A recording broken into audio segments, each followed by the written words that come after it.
And now we come to the final deserving.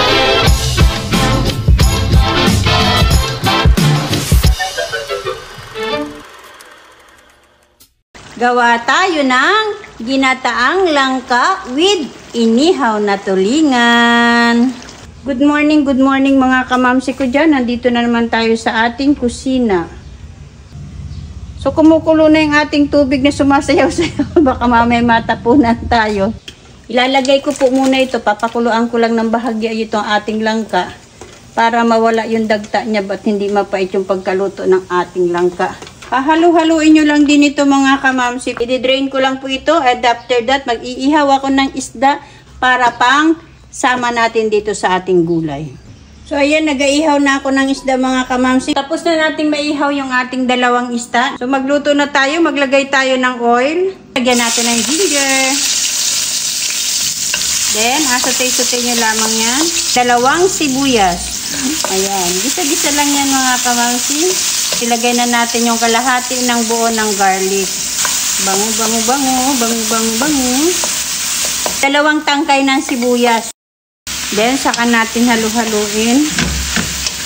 Then, ilalagay ko na rin po yung ating isda. Then, sibuyas dahunan. Pangalawang gata. Kapag kulang po yun yung pangalawang gata, magdagdag lang po kayo ng tubig. Mainit na tubig na po yung dinagdag ko mga kamamsi. Seasoning, suka. Pagkalagay nyo ng suka, huwag nyo hahaluin. Then, asin. Saka natin takpan at hintayin natin na lumambot mabuti yung ating langka.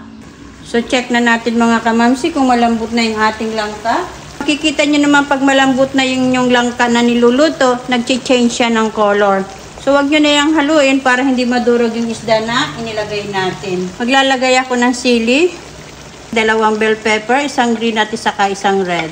Patis, depende na sa inyong panglasa.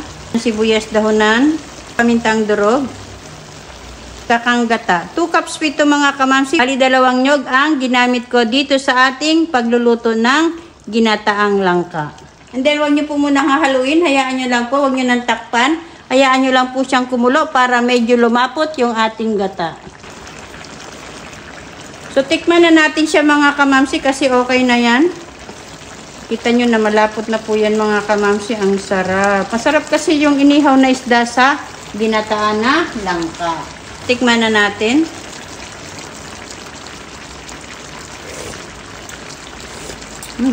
Magdagdag tayo ng konting patis. Medyo matabang.